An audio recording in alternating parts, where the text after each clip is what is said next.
¿Qué tal amigos? ¿Cómo estáis? Muy buenas y bienvenidos a este nuevo vídeo tutorial en el que vamos a hablar de Power Automate. Power Automate es una aplicación de Microsoft gratuita que nos permite ejecutar flujos de operaciones. Cada uno de esos flujos está compuesto por diferentes operaciones. ¿Y qué son esas operaciones? Bueno, las operaciones puede ser crear una carpeta, es decir, un directorio, crear archivos, generar números aleatorios, acceder a una base de datos y extraer datos, y de esa información que hemos extraído, pues poder realizar determinadas operaciones, incluso consumir una API y con ese objeto que nos devuelve, pues sea en formato XML o si estamos trabajando con el protocolo SOAP o si estamos trabajando con formato JSON, pues nos devolverá obviamente un objeto en ese tipo de formato que podremos retrabajar y con él podremos crear diferentes objetos o almacenarlo en diferentes destinos. ¿De acuerdo? Entonces, básicamente Power Automate lo que hace es todas esas operaciones nos las genera de manera automática, siempre y cuando las hayamos definido previamente nosotros, y lo que va a hacer es ejecutar todas esas operaciones de manera secuencial. Si yo quiero generar un montón de archivos a partir del contenido de una columna de una base de datos, pues obviamente voy a poder hacer eso a través de Power Automate de una manera muy sencilla. Entonces yo quiero explicaros en este vídeo, puesto que no he encontrado, hay muchísima información por internet y muchísima información en YouTube del funcionamiento de Power Automate, pero no he encontrado ninguno que realmente me enseñe el funcionamiento real de Power Automate, sino que hay determinados vídeos que hacen como una especie de revuelo de todas las herramientas de Power Automate, pero no lo explican al detalle, no explican cómo poder acceder a una variable, cómo poder almacenar información dentro de una variable, si un determinado objeto me devuelve un conjunto de datos, cómo poder acceder a las diferentes columnas o a una determinada columna, cómo indexar, en fin, cómo realizar determinadas operaciones que podemos hacer en cualquier lenguaje de programación, pero que con Power Automate, al tratarse de un flujo de determinados objetos o determinadas operaciones, pues quizá nos genera la duda de cómo poder acceder a ese determinado contenido, ¿de acuerdo? Bueno, pues eso es lo que vamos a ver en este vídeo y os lo voy a explicar al detalle. Bien, dos cosas iniciales. Si tenéis Windows 10, no os viene la aplicación por defecto instalada en el sistema, por tanto tendréis que buscarla en internet e instalarla. ¿Cómo la buscamos y cómo la instalamos? De una manera muy sencilla. Nos vamos aquí a Google y escribimos Power Automate, esto que veis en pantalla, Power Automate Download W10, ¿de acuerdo? Le damos a intro y nos lleva hasta el Microsoft Learn. Entramos en este primer enlace y en este enlace vamos navegando, vamos a darle aquí a aceptar, vamos navegando hacia abajo donde ponga descargue el instalador de Power Automate. Nosotros clicamos aquí y automáticamente ya nos lo está descargando. Yo voy a cancelar porque ya la tengo instalada. Entonces, este instalador es muy fácil de seguir, básicamente siguiente. Eso sí, previamente tenéis que tener una cuenta de Microsoft, que puede ser de Hotmail o puede ser de Outlook o cualquiera de los servidores de correo con los que trabaje Microsoft, ¿de acuerdo? Si hay un microsoft.com, pues también serviría. ¿Por qué? Porque una vez que la tengáis instalada, cuando ejecutéis la aplicación os va a pedir la cuenta de correo y os va a pedir, por supuesto, la contraseña asociada a esa cuenta. Creo que no hay forma de omitirlo. Yo cuando me la pidió, la verdad, la ingresé directamente y me despreocupé de si se podía omitir o no. No obstante, ¿quién no tiene hoy una cuenta de Microsoft? Yo creo que la inmensa mayoría la tenemos. Y si no, pues tenéis imperativamente, seguramente, que crearla. ¿De acuerdo? Bien. Si tenéis Windows 11, trabajáis ya con el privilegio o con la ventaja de que tenéis preinstalada esa aplicación dentro de vuestro sistema operativo. Entonces, simplemente escribir aquí Power Automate y os aparecerá este icono.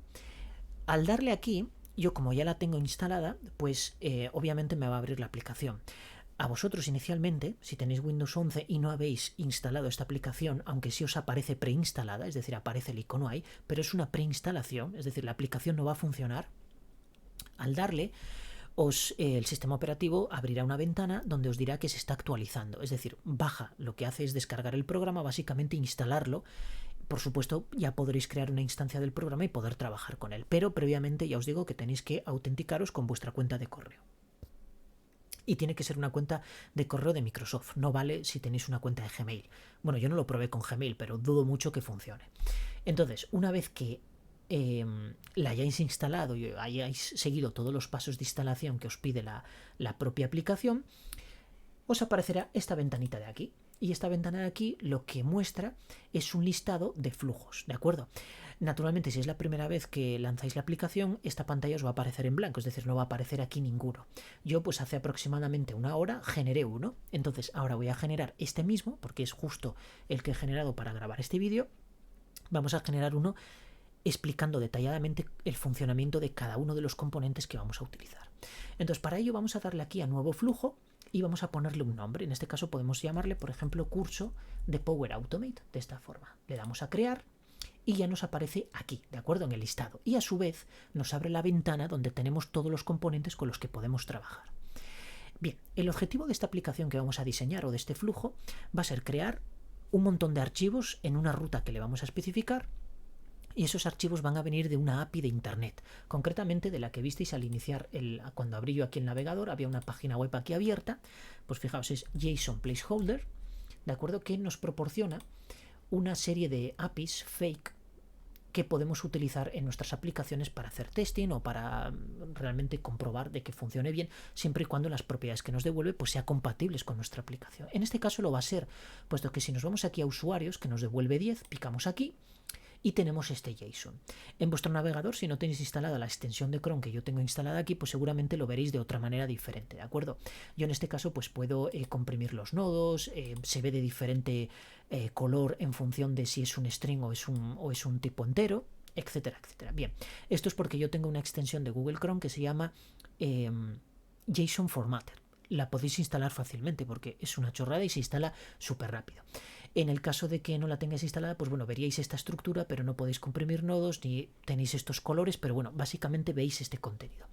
Entonces lo que vamos a hacer es llamar esta API, consumir esta API y extraer el nombre, que es lo que nos interesa. Y vamos a crear todos esos archivos, vamos a crear archivos TXT que se van a llamar con cada uno de estos nombres. Pero vamos a hacer muchas más cosas, porque luego el contenido de cada uno de esos archivos lo vamos a extraer de una base de datos que yo tengo creada en SQL Server. Aunque podría ser cualquier base de datos, ¿de acuerdo? Pero yo, como tengo SQL Server instalado en mi sistema operativo, pues vamos a aprovechar esa conexión para extraer esa información y almacenarla en estos archivos. Bien, entonces nos vamos a copiar esta URL, nos vamos a ir a Power Automate y vamos a crear nuestro primer componente. Entonces el primer componente va a ser HTTP, porque vamos a hacer una consulta HTTP por el método GET. Entonces vamos a arrastrar, descargar desde la web directamente a nuestro flujo. Hacéis clic en él y arrastráis sin soltar, ¿de acuerdo? Y luego lo liberáis justo digamos, en este espacio de trabajo que tenemos en el centro de la ventana. Entonces ahora nos está pidiendo la dirección de la URL. Bueno, pues vamos a pegar aquí lo que copiamos del navegador. El método por defecto ya no nos pone get, aunque tenemos también post para hacer determinadas consultas a una API si nos pide parametrización, ¿de acuerdo? En este caso, como no nos pide ningún tipo de parámetro, pues con el método get es más que suficiente.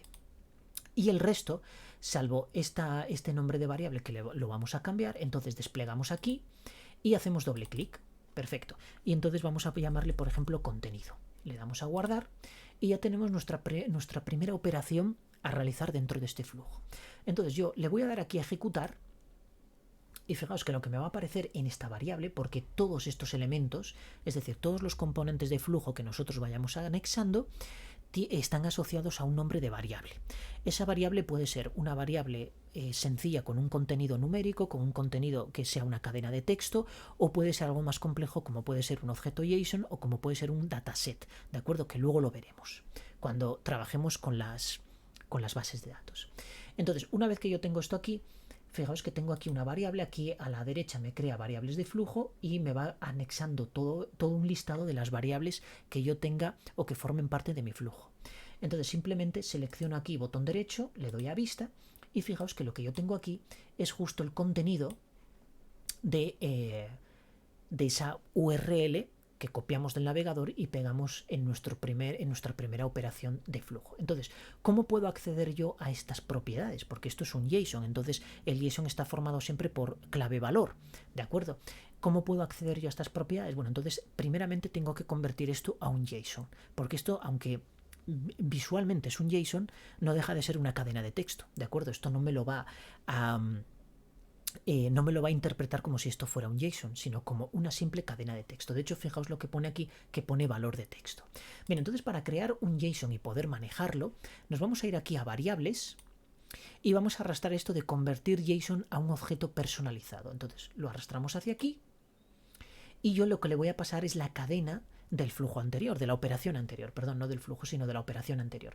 ¿Cómo le llamamos a la operación anterior? Le voy a dar aquí a la X y voy a seleccionar contenido. Fijaos que si yo despliego contenido, aquí me aparecen determinadas propiedades que yo puedo utilizar en un momento determinado, como puede ser la longitud, como puede ser si esa variable está vacía, para convertir la mayúscula, para convertir la minúscula, y el trimmed, que es muy útil porque lo que hace es eliminar espacios en blanco en el caso de que esa cadena de texto tenga espacios en blanco.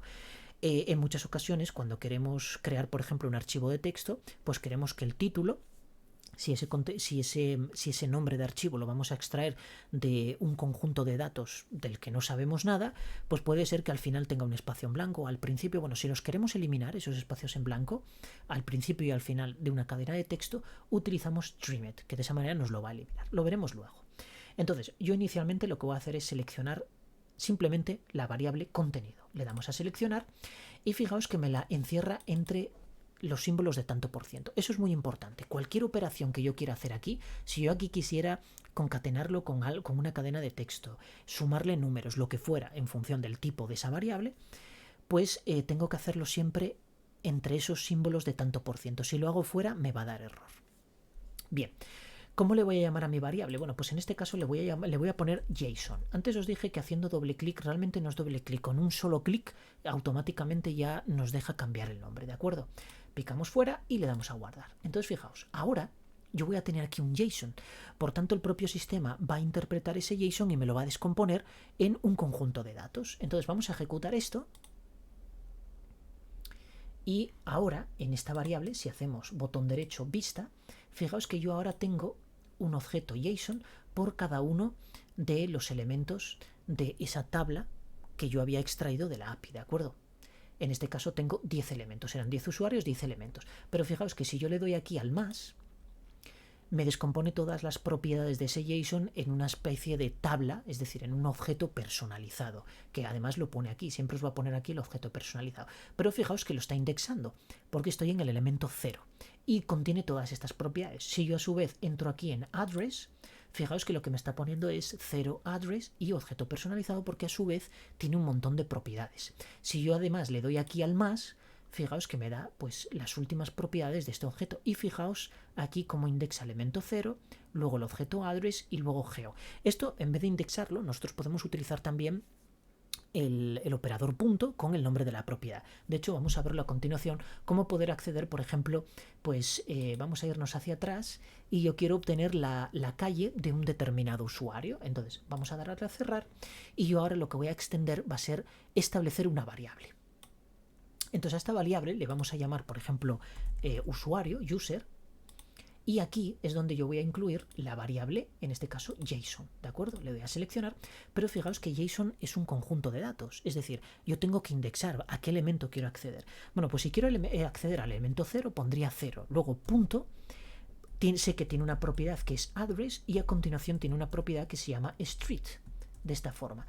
Bueno, pues de esta forma me va a extraer la calle de la dirección del usuario, del primer usuario, que en este caso se corresponde con el índice 0. Le damos a guardar y, como veis, en las variables de flujo ahora tengo 3 y entre ellas está este user, que es justo el que me va a contener, pues vamos a ver qué es lo que va a contener. En teoría debería contener esta street, que es CoolAsLight, pues concretamente eso es lo que va a almacenarse en esta variable. Vamos a darle a ejecutar. Y fijaos que en esta variable, bueno, podemos verlo mejor en vista, se ha almacenado el valor CoolAsLight. Bueno, pues así podríamos hacerlo con todos. Sin embargo, a mí no me interesa ir uno a uno porque tendría que crear una variable, sino que para eso están los flujos. Entonces lo que vamos a hacer es crear un bucle, perdón, los flujos no, los bucles. Vamos a ir aquí a bucles y vamos a coger un for each y arrastrarlo a mi área de trabajo. Entonces, ¿qué valor se iterará? Bueno, pues en este caso vamos a decirle que se itere el JSON.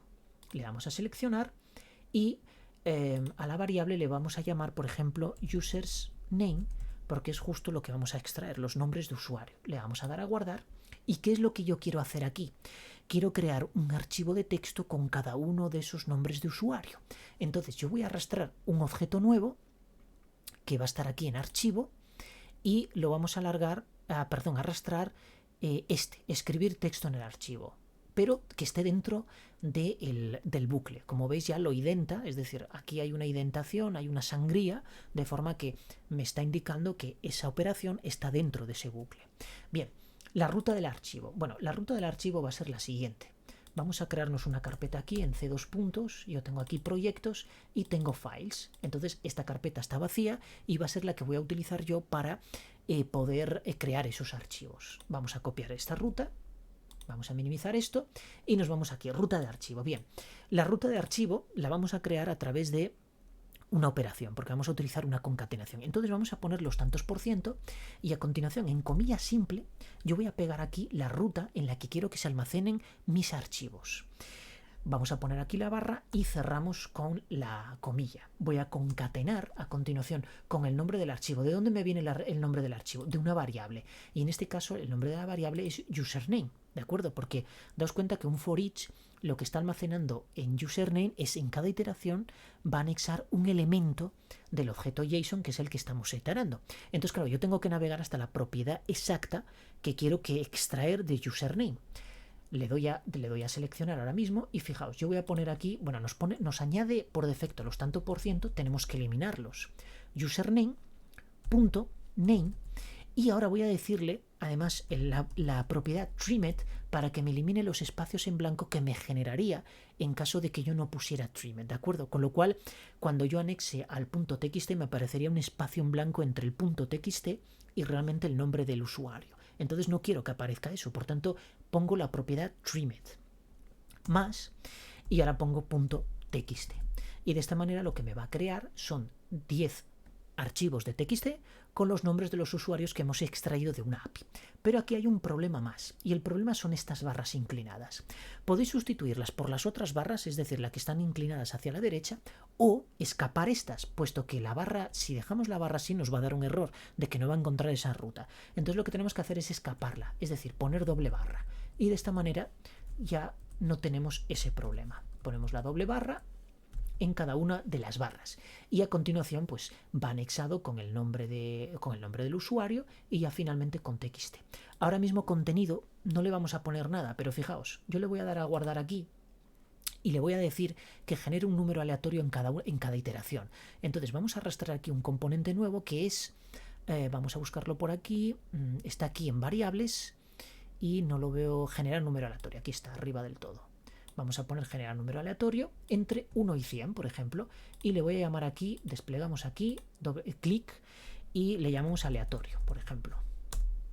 Bien, guardamos, y entonces aquí en el contenido, para que veáis que se puede incluir contenido en cada uno de los archivos que estamos creados, pues le vamos a asignar la variable aleatorio. Le damos a seleccionar y guardamos. Es muy importante que si el archivo existe lo sobrescriba, ¿de acuerdo? Porque se me puede olvidar en un momento determinado, bueno, pues lo sobrescribimos y perfecto. Le damos a guardar. Y fijaos lo que va a aparecer. Yo lo que voy a hacer es, voy a poner esto aquí y a su vez voy a seleccionar la carpeta que tengo aquí. Esto lo voy a minimizar y vamos a ir viendo cómo cada vez que se vaya ejecutando en cada iteración van a aparecer aquí los nombres de los usuarios que se van a corresponder con un archivo txt. Si lo hemos hecho bien. Vamos a darle a ejecutar. Y fijaos cómo se van creando todos los archivos uno a uno y se me han creado 10 archivos. Seleccionamos y fijaos 10 elementos seleccionados. Vamos a entrar, por ejemplo, en este primero y fijaos que tiene el número 33. Si entramos en otro, tiene el número 74 y así sucesivamente con el resto. Es decir, ya hemos creado los 10 archivos concatenando esas cadenas, la ruta, lo que es el nombre de usuario y a continuación la extensión del archivo, que podrá ser cualquier tipo de extensión o incluso omitir la extensión si no la queremos, ¿de acuerdo? Pero para que se vea con una aplicación rápida como el bloc de notas, pues lo que hice fue incluir la extensión txt. Y como veis le podemos asignar un contenido, pero no es el contenido que yo quiero. El contenido que yo quiero es un contenido de una base de datos. Entonces para ello tengo aquí el Management Studio y fijaos, tengo aquí una base de datos que le llamo química y lo que contiene son todas determinadas propiedades de los elementos químicos de la tabla periódica de los elementos, valga la redundancia. Como son 118, pues aquí contiene 118 elementos, pero yo no quiero los 118, yo simplemente quiero 10. Entonces con un top 10 en la línea de código SQL limitaríamos esa tabla o ese result set realmente ese conjunto de datos de resultado a 10 elementos nada más. Pero vamos a hacer la conexión con la base de datos y luego vamos a ver cómo retrabajar esta tabla, ¿de acuerdo? Cómo poder navegar por ella. Bien, entonces vamos a minimizar esto y vamos a hacer la conexión. Lo primero, nos tenemos que dirigir a los componentes bases de datos. Entonces, aquí los tenemos, bases de datos. Vamos a arrastrar abrir conexión SQL. Y por supuesto tiene que estar fuera del bucle, ¿de acuerdo? Porque una conexión se abre una sola vez. Entonces, vamos a arrastrar este componente hacia afuera. Por ejemplo, ahí que esté en la nueva línea 4. Y nos pide una cadena de conexión. Bueno, la cadena de conexión podéis escribirla directamente en esta caja de texto o vamos a crearla a través del asistente, que es mucho más fácil. Le damos aquí y aquí nos da a elegir el driver con el que vamos a trabajar. En este caso el proveedor va a ser SQL Server porque es la base de datos con la que voy a trabajar, pero podríamos trabajar también con drivers de tipo EDBC, por tanto tenemos ahí un abanico mucho más amplio de bases de datos con las que trabajar, independientemente de que sean SQL o no SQL, ¿de acuerdo? Podríamos trabajar perfectamente con una base de datos no SQL como MongoDB o CouchDB que nos devuelvan esa información en JSON y poder retrabajarla aquí, es decir, poder convertir ese formato JSON que nos devuelve en un objeto personalizado JSON aquí en nuestra aplicación y luego, pues como os enseñé antes, poder iterar por todas esas propiedades y almacenarlas en un determinado componente, ¿de acuerdo? Porque aquí también tenemos tablas de datos que podemos utilizar para almacenar información de manera temporal mientras se ejecuta nuestro flujo y luego pues derivar toda esa información a un archivo de texto, a una base de datos donde nosotros queramos. En este caso yo voy a elegir Microsoft Provider para SQL Server. Le damos a siguiente y entonces aquí me va a pedir el proveedor. Extendemos y aquí va a tardar un poquillo puesto que bueno, está buscando qué servidores tengo instalados. Realmente si no se encuentra la instancia, lo que podéis hacer es ir al Management Studio y copiarla de ahí. Luego os lo explico en cuanto esto se desbloquee. Vamos a esperar un poquillo porque tampoco tiene por qué tardar demasiado, pero bueno, mientras tanto pues nos vamos aquí al Management Studio y fijaos, en el caso de hipotético de que no se encontrara la instancia, que no tiene por qué hacerlo, pero es posible, pero puede darse el caso de que no la encuentre, entonces nos venimos al Management Studio, hacemos doble clic sobre nuestra conexión y vamos a Properties. Y aquí en Propiedades pues copiamos este nombre de aquí, ¿de acuerdo? Lo copiáis, copiar directamente y lo pegaríamos en esa caja de texto. De esa manera pues ya tendría un enlace directo con nuestra instancia de SQL Server. Nos vamos de nuevo aquí a nuestro flujo. No es este que está bloqueado. Y fijaos, ahora ya debería aparecerme aquí. Perfecto. Lo seleccionáis. En el caso de que tengáis seguridad integrada con Windows podéis dejarla, o si tenéis usuarios creados pues podéis introducir aquí tanto el usuario como la contraseña. Yo en este caso tengo dos usuarios creados, uno es el administrador del sistema, el SA, y el otro es simplemente mi nombre. Yo voy a utilizar SA para no tener ningún tipo de problema de permisos ni de seguridad. Le voy a permitir guardar la contraseña y luego voy a elegir mi base de datos. Pues mi base de datos es química. Le damos a probar conexión y nos dice que la prueba de conexión fue satisfactoria. Hasta aquí todo perfecto. Le damos a aceptar y aceptamos. Entonces ya tenemos nuestra conexión creada. Yo voy a cambiar el nombre de la variable y le voy a llamar CX, de conexión. Voy a ponerlo mayúscula CX, de esta manera. Le damos a guardar y entonces ahora yo lo que voy a hacer es ejecutar una consulta de SQL. Básicamente esto que tenemos aquí, ejecutar instrucción de SQL. La vamos a poner para aquí y le vamos a decir que la variable de conexión, fijaos cómo ya nos encuentra la conexión que hemos creado anteriormente, ¿de acuerdo? Hay una asociación entre este tipo de componentes que siempre van a estar ligados, es decir, tenemos que abrir la conexión, extraer datos de esa conexión y luego, por supuesto, pues cerrar la conexión. Entonces, ¿qué instrucción SQL le vamos a poner? Bueno, pues yo le voy a poner un select, voy a llamar a los campos simplemente nombre y símbolo from la tabla elementos. De esta manera, ¿de acuerdo? Es decir, una secuencia SQL muy sencilla y nos va a devolver en este caso dos campos, nombre y símbolo. Pero lo que yo quiero explicaros es realmente qué objeto va a fabricar Power Automate de esa extracción de datos de la base de datos. Entonces vamos a ir aquí a las variables y lo que le voy a llamar, bueno, query result me gusta, lo voy a dejar así. Le voy a dar a guardar. Y aquí tengo ya mi nuevo componente. Entonces, al final del componente, lo que voy a hacer, de hecho, voy a de momento a cancelar estas 4 instrucciones. Entonces, fijaos, picamos en la primera, pulsamos Shift y pulsamos en la última que queremos bloquear.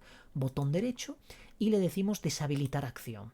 De esta manera, todo este bloque ahora está deshabilitado. Entonces, aquí al final, lo que voy a poner es cerrar la conexión.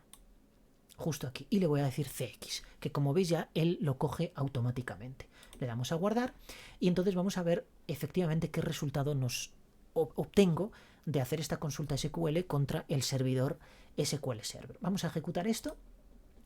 Como veis aquí ya me ha incluido una nueva variable, que en este caso es query result, y me dice que 118 filas. Bueno, no, la cosa no va mal, porque teníamos 118 registros. Entonces, botón derecho, vista, y lo que tengo es un data table, es decir, tengo una tabla de datos que tengo que indexar. Y esto se indexa de manera matricial, es decir, si yo accedo a un componente de estos, no puedo poner punto nombre, punto símbolo, porque no me lo aceptaría, ¿de acuerdo? Puesto que no son propiedades, son columnas que entonces tengo que indexar. Por tanto, le voy a dar a cerrar aquí, y para que veáis cómo obtener un determinado campo de esa tabla, lo que vamos a hacer es incluir una nueva variable. Vamos a agregar establecer variable, la voy a establecer aquí debajo de la instrucción SQL, y lo que le vamos a acoplar aquí es concretamente query result. Le damos a seleccionar y fijaos, yo ahora, imaginaos que quiero obtener el nombre de la primera columna y de la primera fila, ¿de acuerdo? Es decir, se correspondería concretamente con el nombre de hidrógeno.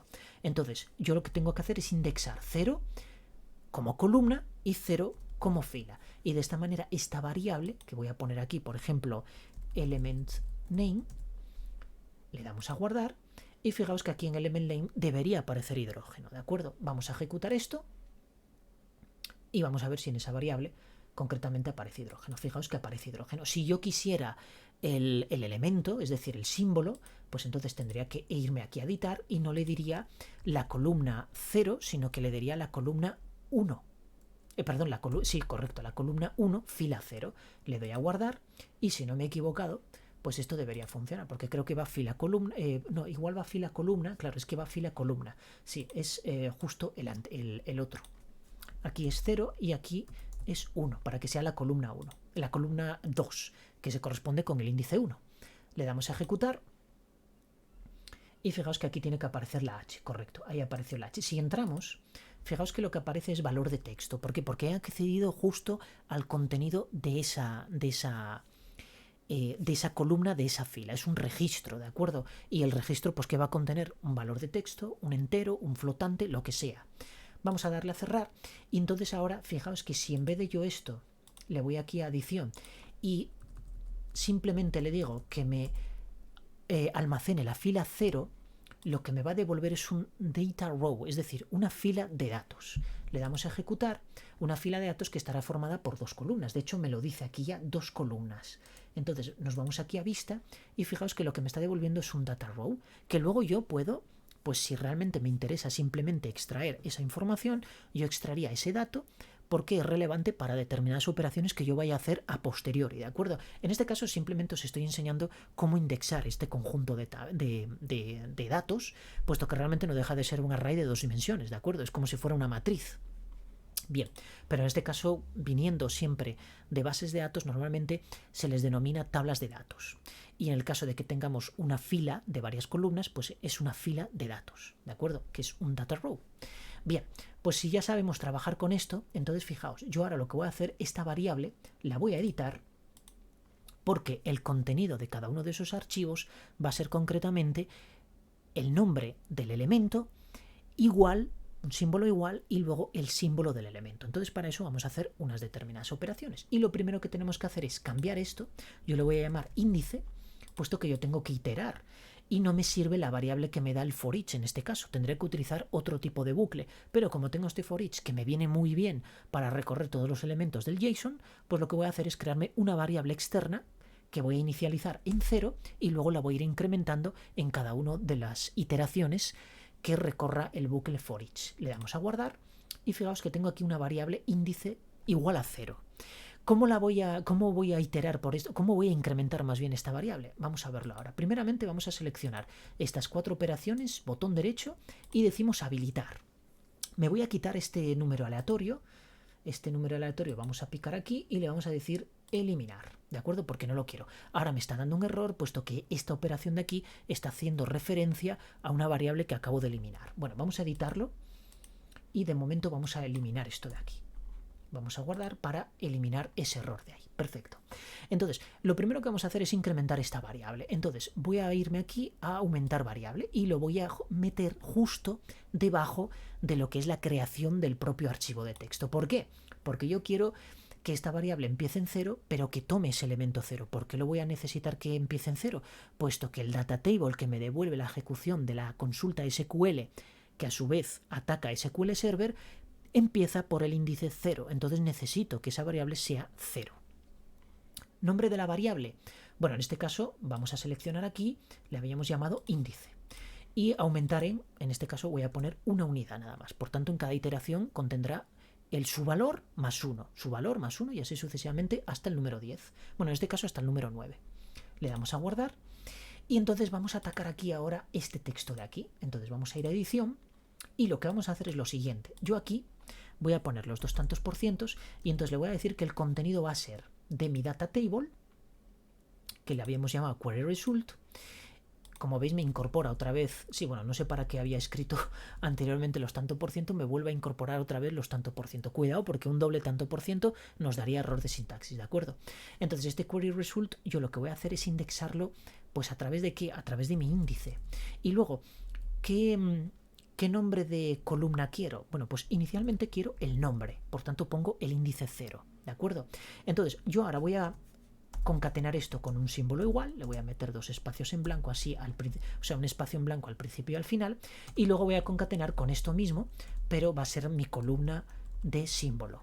Voy a pegar esto aquí y entonces pongo la columna 1. Entonces, ¿qué me va a aparecer aquí? Hidrógeno igual a H, berilio igual a Be, boro igual a B, y así sucesivamente con todo el resto de elementos, en este caso con 10 elementos nada más.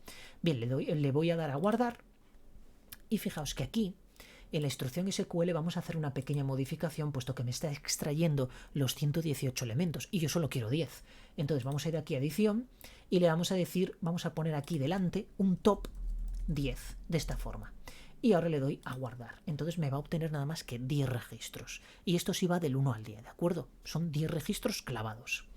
Bien, vamos entonces a darle a ejecutar y a ver qué es lo que aparece, ¿de acuerdo? A ver si me he equivocado en algo, si he cometido algún error. Yo creo que no, pero puede pasar en un momento determinado que se nos haya comido pues algún corchete, alguna comilla simple, etc. En el caso de que eso ocurriera, el propio sistema me va a dar un error, ¿de acuerdo? Un error de sintaxis. La verdad es que la depuración que tiene este sistema tampoco es muy buena, porque te da un error pero no te dice exactamente de qué tipo de error. Sobre todo si trabajáis con scripts de Python o scripts de PowerShell, suele dar errores que son, realmente te lo tienes que trabajar tú y buscar a ver dónde está el error, porque no es nada intuitivo, ¿de acuerdo? En ese aspecto. Bien, vamos a ejecutar esto. Entonces quiero dividir la pantalla en dos, donde vamos a seleccionar aquí esto. Yo me voy a borrar todo esto, porque no lo necesito, y a continuación le voy a dar aquí play. Entonces vamos a ver si lo hicimos bien. De momento no da ningún error y los archivos se están creando, ¿de acuerdo? Vamos a ver el contenido de alguno, por ejemplo de este. Fijaos que me aparece neón igual a n, es decir, he extraído los datos de la base de datos, lo he concatenado nombre y símbolo y lo he almacenado dentro del contenido de cada uno de estos archivos. Cada uno obviamente tendrá un valor diferente. Esto no nos lo ordena de manera por la fecha de creación. ¿Por qué? Porque la fecha de creación, como se crea tan rápidamente, aquí no lo clasifica por los segundos, digámoslo así, para poder saber exactamente qué documento ha sido creado primero. Entonces, como eso nos engaña, lo que podemos hacer es abrirnos un ISE. Si controláis de PowerShell es mucho más sencillo, luego vamos a hacer una forma mucho más fácil de hacerlo, ¿de acuerdo? Que es indexarle pues concretamente el índice a cada uno de los archivos. Entonces, fijaos, nos vamos a navegar a c2 / era proyectos, creo, proyectos y aquí files. Perfecto. Aquí hacemos un ls y tenemos todos nuestros archivos, pero fijaos que nos los está ordenando pues de una manera que no es la correcta, porque realmente el primer archivo que debería haber creado debería haber sido el usuario Liam Graham. Si hacemos un cat por Liam Graham, fijaos que tiene el elemento hidrógeno que se corresponde en nuestra base de datos con el primer elemento. Entonces debería ser ese archivo el primero. Bien, aquí lo que podemos hacer es lo siguiente. Podemos hacer un ls y a través de una tubería hacer una selección que sea el nombre del archivo y a su vez el creation time. De esta manera, fijaos que ya nos pone los segundos aquí. Entonces lo que podemos hacer es ordenar, es decir, hacer un ordenamiento, le ponemos property y a su vez el creation time, de esta forma. Y fijaos que aquí sí me aparece cada uno, porque ha ordenado por la fecha de creación y por supuesto tiene en consideración cada segundo y cada milisegundo de la hora a la que se ha creado ese archivo. Entonces tenemos Liam Graham, tenemos Erwin Howell, tenemos etcétera. Vamos a comprobar, por ejemplo, que Erwin Howell tenga en su interior el elemento helio. Entonces hacemos simplemente un cat y Erwin. Y efectivamente tiene helio, por tanto nos lo está ordenando bien. Para aquí ver una ordenación así correcta, vamos a hacer lo siguiente. Vamos a irnos aquí a escribir texto, vamos a editar y aquí vamos a anexar el índice, es decir, vamos a poner índice más y a continuación vamos a poner el guión bajo más. Y de esta manera lo que nos va a aparecer, perdón, no es aquí, lo he puesto mal, porque tiene que ser en el nombre de archivo, no en la ruta inicial, sino justo aquí. Entonces vamos a poner un más y quitarnos este más de aquí. Entonces lo que va a aparecer va a ser el número del índice, que va del 0 al 9, y luego a continuación guión bajo y el nombre del usuario .txt. Le damos a guardar y vamos a hacer alguna operación más, además de esto que es muy sencillo. Lo que vamos a hacer es comprimir todos estos archivos en un zip y veréis, es muy fácil hacerlo. Vamos aquí a los componentes, compresión, archivo zip, lo arrastramos fuera del bucle, ¿de acuerdo? Porque lo que queremos es que todos esos archivos ya hayan sido creados. ¿Y qué nos garantiza que han sido creados? Bueno, pues nos lo garantiza naturalmente el hecho de que el bucle haya terminado todas las iteraciones que le hemos indicado, que en este caso son 10. ¿Qué ruta de acceso le va? Bueno, primeramente vamos a los archivos a comprimir. Os recomiendo que pulséis en la carpeta, porque no os pide la ruta exacta, sino una carpeta, sencillamente. Entonces vamos a C2 puntos, proyectos, files. Le damos a aceptar y ya lo tenemos ahí. ¿Y qué archivo queremos que nos cree? Bueno, pues vamos a copiar esto, lo pegamos aquí, barra, y en este caso le vamos a llamar files.zip. De esta forma, podríamos ponerle una contraseña al archivo de forma que cuando vayamos a abrir el comprimido, pues nos pida la contraseña, ¿de acuerdo? Que sea codificado. E incluso comentarios, etcétera. Bueno, todo esto me parece una real tontería, pero bueno, la contraseña sí que es algo muy habitual. Le damos a guardar. Y sí que la conexión la vamos a poner por delante para que cierre la conexión, aunque podríamos ponerla incluso delante del bucle, porque realmente la variable query result pues ya mantiene esa información, ¿de acuerdo? Pero bueno, la he puesto ahí, vamos a dejarla ahí. Y algo muy importante es eliminar todos los archivos txt una vez que el archivo zip se haya creado. Entonces nos vamos a archivos, vamos a ver, archivo, aquí, y le decimos eliminar archivos y lo vamos a poner al final del todo. Entonces, ¿qué le vamos a indicar? Bueno, pues le vamos a indicar la ruta, que en este caso es C2 puntos barra proyectos barra files barra asterisco punto txt. Simplemente que me borre todos los archivos txt, porque esto me garantiza de que de esa carpeta solo se van a borrar los archivos txt, ¿de acuerdo? Exclusivamente. Le damos a guardar. Y fijaos que yo voy a borrar todo esto porque ahora no lo necesito para que no me lo almacene, porque si no me lo almacenará en el zip, porque en el zip sí que no le hemos indicado que almacene nada más que asterisco punto asterisco, sino que le hemos dicho que almacene todos los archivos que hay en esta carpeta. Entonces aquí podríamos decirle que me almacene todos los archivos de esa carpeta, pero solo los txt, de esta forma, ¿de acuerdo? Que creo que no va a haber ningún tipo de problema. La verdad es que esto no lo he probado, vamos a probar suerte. Vamos a darle guardar y entonces vamos a ejecutarlo. Vamos a irnos hacia aquí y aquí me tienen que aparecer los nombres de los usuarios, pero en este caso con un prefijo que va a ser nuestra variable índice, 0, 1, 2, lo que sea. A continuación el nombre del usuario .txt. Luego se almacenarán en un zip, es decir, crearán un comprimido y se borrarán todos los txt. Si lo hemos hecho bien, pues así debería ser el resultado. Vamos a ejecutarlo. Y comprobamos que realmente se están creando los archivos. Fijaos, el índice se está creando, pero el zip nos ha dado un error. Bueno, pues vamos a ver qué error nos da. No se pudieron comprimir los archivos, vale, seguramente porque esto pues no me lo está detectando bien. Vamos a probar otra vez, asterisco.txt, vamos aquí, vamos a borrar esto y lo vamos a lanzar otra vez. Va ejecutando una a una cada una de las instrucciones que le hemos indicado y luego en teoría pues debería generar el archivo comprimido y borrarme todos los archivos. Bueno, como veis, lo del asterisco.txt pues no ha funcionado, pero sería cuestión de indagar a ver dónde hay que ponérselo, porque obviamente cuando hago una compresión de archivos, pues bueno, quizás sí que tendría que independizarlo. Bueno, no lo sé. Realmente eso sería cuestión de revisarlo a ver, ¿de acuerdo? Pero fijaos cómo ha borrado todos los archivos txt, eso sí, todos los txt, porque había un zip y hemos puesto de eliminar los archivos después de la creación del zip. Entonces, si yo aquí no le indico qué extensión tiene que borrar, pues el zip realmente no serviría para nada porque también lo borraría. Entonces, básicamente en este vídeo lo que hemos visto ha sido cómo trabajar con las variables, cómo trabajar con objetos JSON, cómo trabajar con los datos que extraemos de una base de datos, cómo hacer la conexión con la base de datos y cerrarla, que es muy fácil, cómo ejecutar una secuencia SQL desde este componente que es ejecutar instrucción SQL. Hemos trabajado también con variables, ver cómo podemos dinámicamente rellenar su contenido o asignarle pues, un literal directamente como hemos hecho aquí con índice. Hemos visto los bucles, hemos visto cómo crear archivos, cómo manejar estas variables que generamos inicialmente y cómo comprimir un archivo. Como veis, es un ejercicio sencillo, pero realmente os he explicado básicamente todos los fundamentos principales de cómo trabajar con Power Automate, ¿de acuerdo? De cada uno de estos componentes. Podemos crear subflujos, de hecho se podría crear un subflujo y entonces ese subflujo poder incluirlo, pues, no sé exactamente, aquí en control de flujo tenemos por aquí,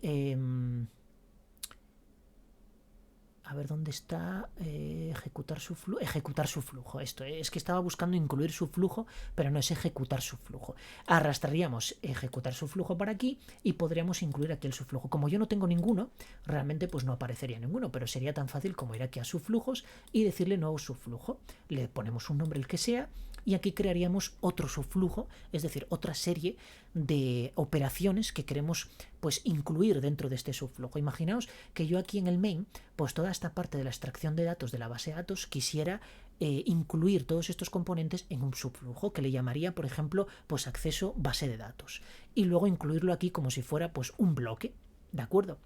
Bueno, pues eso sería incluir el subflujo, ¿de acuerdo? Es muy sencillo, sería como empaquetar código dentro de una función o dentro de una clase o dentro de lo que fuera, ¿de acuerdo? Básicamente es el mismo procedimiento y sigue, digamos, pues los mismos criterios que a la hora de programar.